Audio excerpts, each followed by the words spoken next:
عسلامة عسلامة ومرحبا بكم في فيديو جديد. اليوم ان شاء الله باش نقدم لكم ريسيت اونترومي بدون زبدة بدون بيض بدون جينواز، حاجة سهلة وبسيطة برشا. ريسيت موس وبنينة على الاخر من الداخل. الوصفة هذه عملتها بناء على طلب احدى المتتبعات، قالت لي تحب تعمل اونترومي بدون بيض بدون زبدة وتحب تعمله بالفلان الجاهز، الفلان اللي تباع باكوات في الشارع. دونك الفيديو هذا باش يكون نصيحة اكثر منه وصفة، باش ما تعملوش في داركم وما تغلطوش الوصفة. دونك أني جاوبتها بريسيت وجاوبتها فيديو.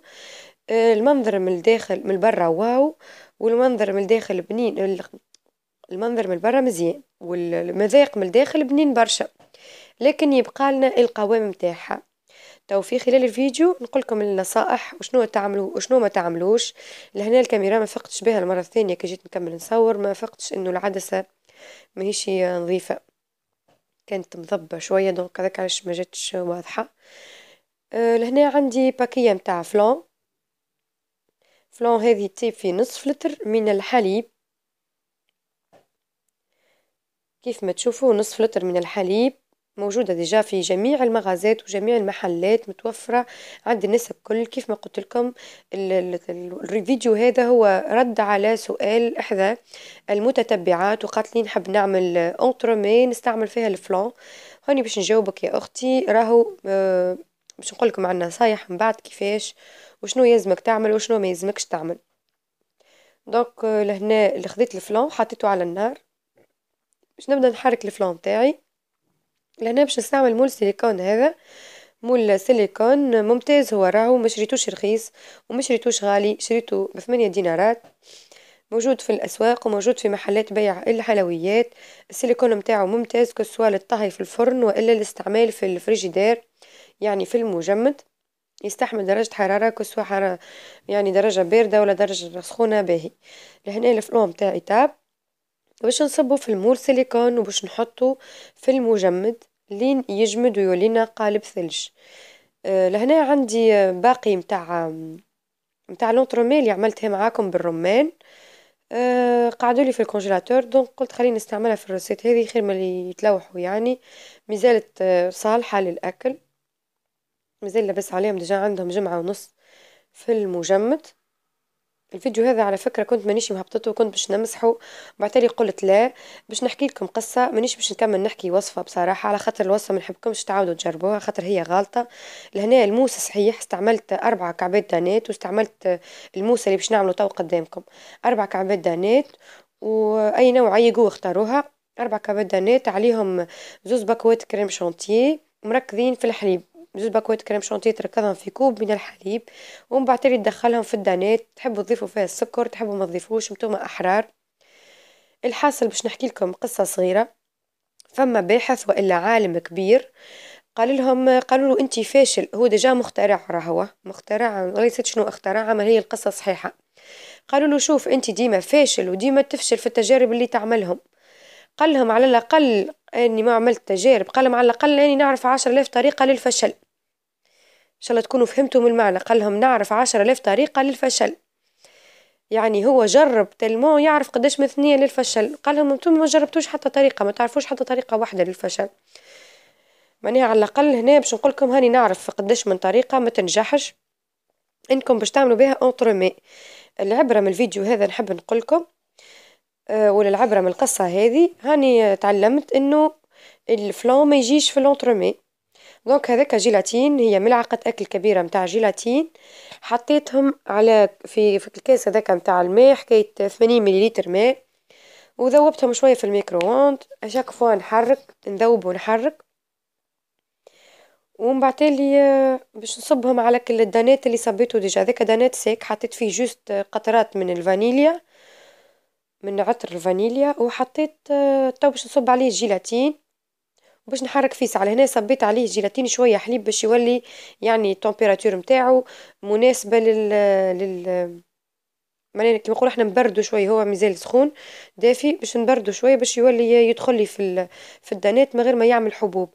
راهو ليتاب هذه متاع فاس الدانات راهو صحيحة الموس، الغلط إني حطيت الفلان في وسط لونترومي. راهو نتوما نحب ننصحكم تنجموا تعملوها بكلها موس، يعني تعملوا جينواز من لوطة وبكل الباقي الشكل الباقي كل يكون موس، صدقوني ممتازة.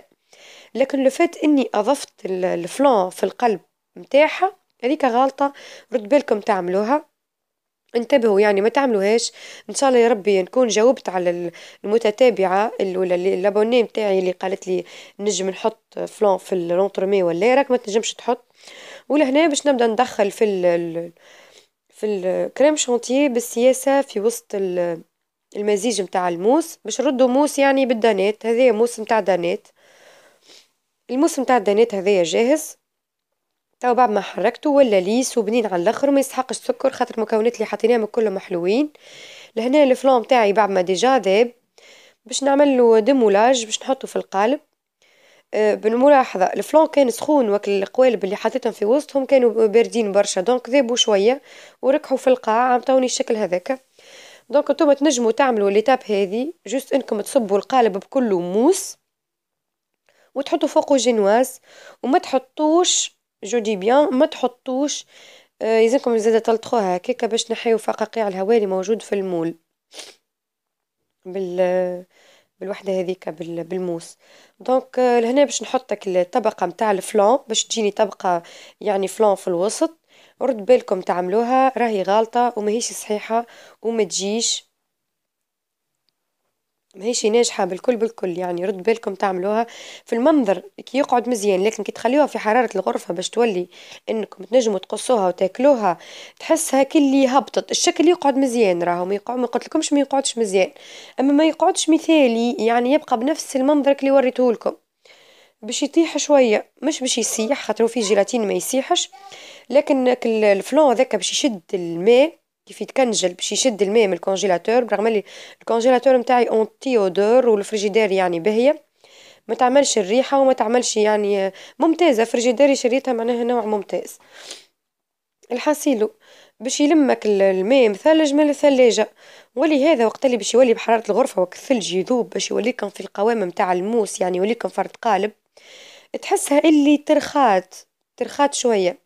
لهنا حقني هبطت لكم التصاور في الفيديو، لكن أنا مهم أعطيتكم النصيحة باش ما تعملوهاش لونترومي هذه بالفلان، اعملوها جوست الموس موس الدانات هذيك وحطوا الجينواز حطوها في القاع كيف هكاكا معناها في الوجه هذاك، ومن بعد تالي حطوها في المجمد لين تولي حجرة كيف هكاك تولي حجرة هذيك ديجا جامدة حجرة. لهنا زاد عندي أشهد أن لا إله إلا الله وأشهد أن محمدا رسول الله. عندي جلاساج ميروار، عملته جلاساج ميروار أحمر روج بوردو عملته. تو نشارككم الوصفة إن شاء الله في الفيديو القادم كيفاش عملت الجلاساج ميروار وإلا كيفاش نعمل الجلاساج ميروار. أما راهو يتكلف بالشوكولاتة البيضاء والجلوكوز وحصير برشا فازات فيه وجيلاتين وكل شيء.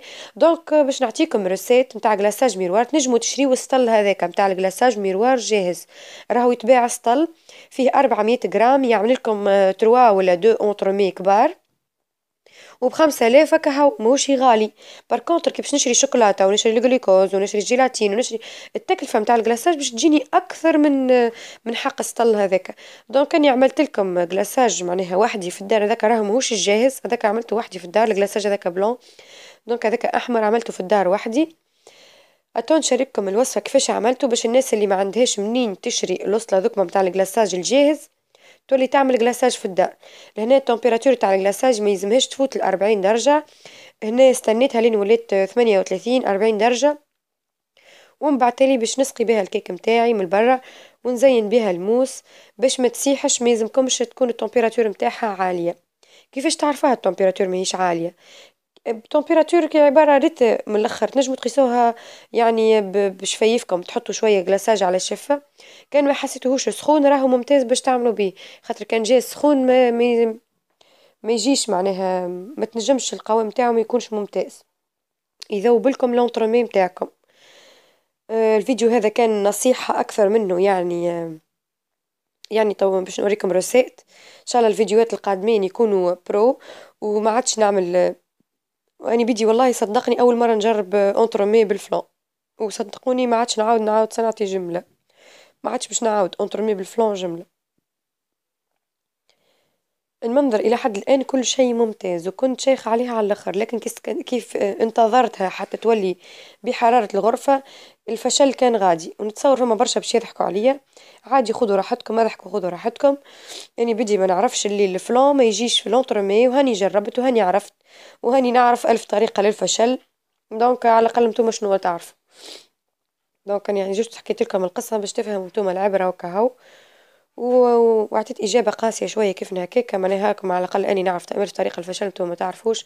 خاطر فما برشا ناس نبارة، مع احتراماتي للناس الباهية والقلوب الطيبة والناس اللي بالحق إيجابية، فهمت؟ نجاوب في الناس السلبية بالنسبة لي معناها. كنت النجم ما نقولكم حتى شيء وما نعطيكمش السلبي، خاطر انتم في الفيديو هذا ما تشوفوا كان في الحاجات الإيجابية وتشوفوا كان في المنظر المزيان.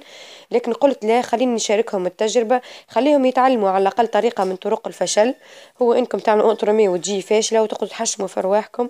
ستر ربي يعني وقتها ما عنديش حد باش نحشم روحي على خاطره. الحمد لله يا ربي، اللي عملتها معناها لعائلتي ما عملتهاش للضيوف ولا حاجة. الوصفة كيف ما تشوفوا إلى حد الآن مثالية، ونعاود نقول لكم إلى حد الآن مثالية، خاطر كان مش ما قلت لكمش الكلام متاعي هذا ما كنتش باش تعرفوا اللي هي تسيح، ومتأكدة باش تجربوها في دياركم، وباش تقعدوا تقولوا لي يا خسارة الوصفة ما نجحت لناش والوصفة مش باهية.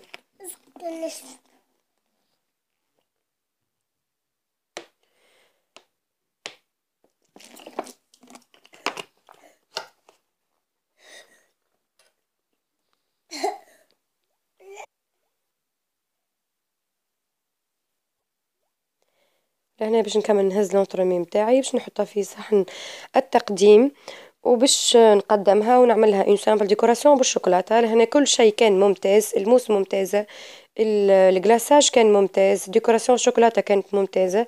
لهنا الفشل الوحيد كان في إني أضفت الفلان. ننصحكم رد بالكم تضيفوا الفلان، راهو الفلان خايب خايب خايب على الآخر، وراهو غير مناسب بتاتا باللونترومي. ان شاء الله يا رب يكون فدكم ولو حتى معناها 1.01%. ان شاء الله فيديو اليوم يكون افادكم، وان شاء الله نكون يا ربي في. قولوا لي ساعة كان تحب نشارككم فيديوهات الفشل ولا التجارب اللي تحبوني نجربها لكم يعني في الوصفات. تو نشارك معكم التجارب متاعي كان نعرفها يعني، والتجارب باش تكون الناجحة. هذا كان فيديو لليوم إن شاء الله يا ربي. وملاحظة منحبكمش لا تحطوا لي لا لايك ولا ديسلايك ولا كومنتس، ديجا هاني بالع السكينة بدمها كما نقولوا وكهو. هذا كان فيديو لليوم، ونقولكم توا إلى اللقاء إن شاء الله في فيديو آخر ووصفة أخرى وتجربة أخرى مرة أخرى، علاش لا. وإن شاء الله نكون أجبت على الأخت اللي طلبت مني كيفاش نعمل أنترومي بالفلان. نقولك يا أختي ما تعملش أنترومي بالفلان، وبسلامة.